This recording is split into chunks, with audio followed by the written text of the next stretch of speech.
They say boxing is the art of hitting without getting hit. But when two warriors step into that squared circle, art can quickly turn into chaos. A single punch can shatter dreams, careers, and create legends in an instant. Buckle up as we count down the most savage and unforgettable knockouts that left fighters motionless and fans in absolute shock.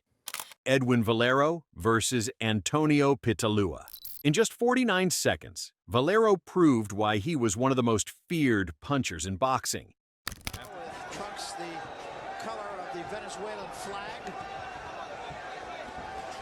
Quick. The fans in for a big treat tonight.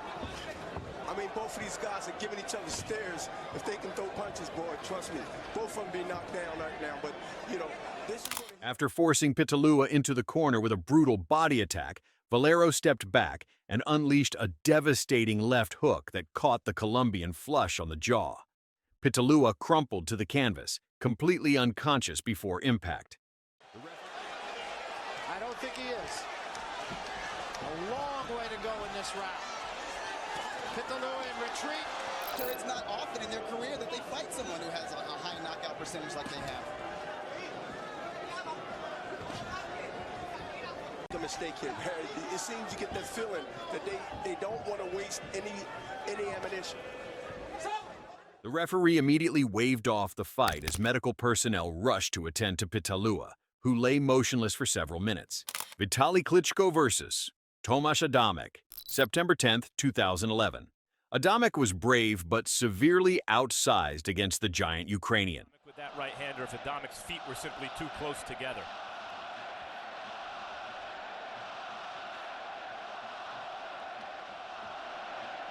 A lot of nervous energy from Adamek. Not many effective punches. That with George Foreman and those type guys as far as his mental makeup. Knocks Adamek back into the ropes, and as soon as Adamek leaves the ropes, Vitaly stuffs another jab into his face. I couldn't tell if you heard Adamek. Vitaly's a very tough man, believe me. Mentally, he's maybe one of the toughest guys that's ever been in the heavyweight division. I would rate him right up. In the 10th round, after absorbing brutal punishment, Klitschko landed a crushing right hand that sent Adamek stumbling into the ropes. A follow-up left hook dropped him to the canvas. Klitschko to Lennox Lewis. Because of their bodies and their styles, it's an easy comparison to make. I think the fighter Vitaly most resembles is George Foreman in his second career. A straight right, and to get physically fatigued and also mentally getting fatigued, it's a tough situation to be in. Everybody tends to compare Vladimir. And though he tried to rise, his corner threw in the towel to save their fighter from further damage. Klitschko's devastating power had proven too much for the smaller man. Arthur Abraham versus Edison Miranda. Miranda was looking to avenge his controversial first loss, pressing forward with aggressive attacks. Uli Wegner, a famed German trainer, working with Abraham. Work with guys like boxing in Germany and make it very big, which it is now. Longtime super middleweight champions, yes. Sven Otka and Marcus Beyer, certainly not big punchers like Arthur Abraham. No, but men that help. Miranda, when he uses, there's a nice uppercut on the inside. Miranda, when he uses that jab, I'll tell you, it's a whole different fight. In the 4th round, Abraham timed a perfect counter right hand as Miranda lunged in. The punch landed flush on Miranda's chin, and his legs gave out instantly. He crashed to the canvas, his body going completely stiff. But we'll see. Carlos Assaneni has warned Edison Miranda, I think, for using his head on Professional nutritionist, a dietitian, their feeling is when that happens, there's a problem with the referee waved it off immediately as Miranda lay unconscious, ending any doubt about who the better fighter was. Paul Williams versus Winky Wright. Williams was having success with his unorthodox style when disaster struck in the 3rd round. There's a good right hook by Williams. There's a left over the top by Wright. Winky's getting... Hard right hand by Wright. A good right hook. It's closer and it's very effective than expected because Paul is not able to maintain that space that he wants. And Winky's going right to the inside. As Wright circled to his left, Williams threw a wild right hand that left him off balance. Wright countered with a crisp left hand followed by a devastating right that sent Williams stumbling across the ring.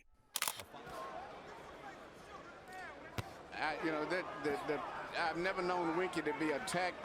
What Winky does. He does this, then he tries to go, but Williams ties him up before he has a chance. Jermaine Taylor, Winky was the aggressive guy for the most part.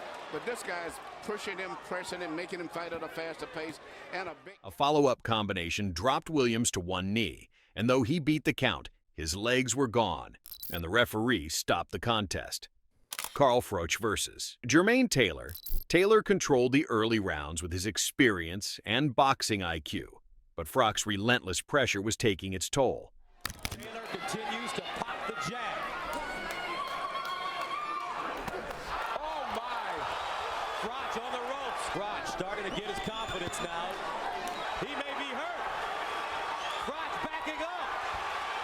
Taylor moving in. Froch is hurt. Right hand. In the 12th and final round, as Taylor tried to hold on for the decision, to the expectations for all intents and purposes. Froch trying to rally at the end. Great extent, you know, he beat a legend of Bernard Hopkins, defended the title several times, and lost to a very good champion in Kelly Pavlik. Froch landed a picture-perfect right uppercut that sent the former champion's mouthpiece flying. Taylor crashed down hard, tried to rise, but stumbled backward. The referee immediately stopped the fight, giving Froch a dramatic final round knockout victory. Orlando Salido versus Juan Manuel Lopez. Lopez was the heavily favored champion, but Salido had other plans. In the 8th round, after breaking down Lopez's defense with brutal body shots, Last couple fights by Daniel Zaragoza, the legendary champion and Hall of Famer. Lopez in goal. Salido had been trained for his own trainer now. But now Victor Barron, his original trainer, is back, who had been battling prostate trailing away. Oh, nice right by Salido. Straight left hand getting through for Lopez. They give Salido a chance, but it's making for a great fight here. Both men. Salido unleashed a crushing right hand that caught Lopez on the temple. The Puerto Rican star went down hard, his body twitching as he tried to beat the count. He rose at 9 but was clearly finished, forcing the referee to wave off the fight in a massive upset. Israel Vasquez versus Rafael Marquez. In one of the most brutal wars in boxing history, Vasquez ended matters in the 6th round. There's a good left uppercut on the inside by Vasquez. There's good news and bad news for both fighters. Vasquez is landing his left hook. And you feel Marquez will eventually catch Vasquez and end it dramatically. Marquez did put the hand to the nose by Marquez, and Vasquez sending Marquez back with a shot. Down considerably now, Marquez. Now Marquez comes back with a left hook. And a straight right and a left hook by Vasquez. Back comes After trading hellacious combinations, Vasquez landed a devastating left hook, followed immediately by a crushing right hand. Marquez's legs betrayed him, and he crashed face first to the canvas. Despite trying to rise, his body wouldn't respond, and the referee stopped the fight as Marquez lay defenseless. Timothy Bradley versus Kendall Holt. Holt was known as a dangerous puncher, but Bradley proved he could match power with anyone. In the 10th round, as Holt pressed forward looking for the knockout, Floyd Mayweather Jr., who's training right now. Now Bradley with a nice left hand that grazes the top. Going back to his jab. Knocked down Bradley with the left hook in the 1st round. Bradley continues right now because you can feel Tim Bradley's pressure and the roughhouse tactics affecting Kendall Holt. But Tim Bradley is still susceptible to those big counterpunches by Holt. This fight is an intriguing one. Bradley stepped to his right and countered with a perfect left hook that caught Holt square on the jaw. Holt went down like he'd been shot, completely unconscious before hitting the canvas. The referee didn't bother counting as medical personnel rushed into the ring. Adrian Broner versus Vicente Escobedo. Broner was showcasing his speed and power when he ended Escobedo's night in spectacular fashion. Legs being spread apart enough so that you can deliver your punches with precision and power. Does that also explain why Broner has his feet splayed wide, Roy. What does that tell you? Well, that's what a great puncher has to do. You got to be able to get leverage, and the leverage comes from... It's with a lot of upper body movement as opposed to, you know, moving around on his legs quite as much? Yes, because the legs are so wide that they can't move as quick. So is the exaggerated lifted left shoulder basically an emulation of the Floyd Mayweather defensive style? Yes, it is. You got 10. But of course, jabs would invite the counter right hand. Broner's just as quick with the right as with the left. In the 5th round, as Escobedo moved forward, Broner stepped to his left and unleashed a picture-perfect left hook that caught Escobedo flush on the jaw. Escobedo went down hard, his body convulsing as he hit the canvas. The referee immediately waved off the fight as Escobedo lay motionless, cementing Broner's reputation as one of boxing's most dangerous rising stars. Juan Diaz versus Julio Diaz. In the 9th round, Juan Diaz caught Julio flush with a devastating right uppercut. Who tries to break you down through attrition, to put hurt on their opponents immediately. He is a quick-handed...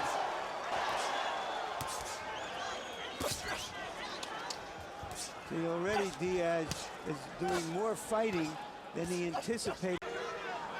Well, we saw him during the Pacquiao-Barrera rebroadcast as he was warming up, swinging a baseball bat. And he's one of those doubles hitters. He's not a home run hitter. That lifted the challenger off his feet. Julio crashed down hard, his body going completely limp as he hit the canvas.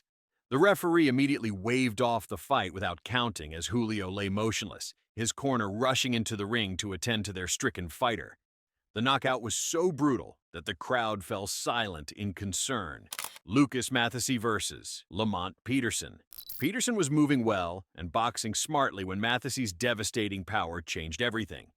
In the 3rd round, as Peterson circled to his right, Mathesy cut off the ring and landed a crushing left hook to the body, followed by a right hand upstairs. Peterson crumpled to the canvas in agony, gasping for air. Even a draw, and I'll tell you what, they both landed exactly 7 punches in that round, though Peterson threw 11. 27 of his 31 KOs have occurred inside 4 rounds. More. He has never been down as a professional, while Peterson has been down 3 times thus far in his career. You know, I scored that round. He tried desperately to beat the count, but couldn't recover, giving Mathesy another victim to his highlight reel of brutal knockouts. Sean Porter versus Devin Alexander. Porter's relentless pressure was overwhelming Alexander from the opening bell.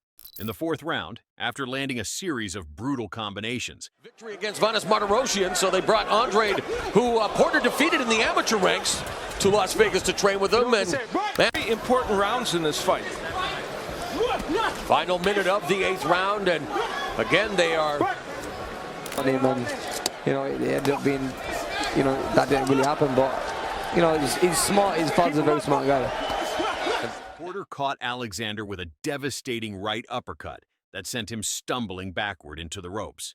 A follow-up barrage of punches left Alexander defenseless, forcing the referee to step in and stop the fight. Porter had announced himself as a legitimate welterweight threat with a dominant performance. These moments proved that in boxing, you're never truly safe until the final bell rings. Which one of these knockouts had you jumping out of your seat? Let us know in the comments, and make sure to hit that subscribe button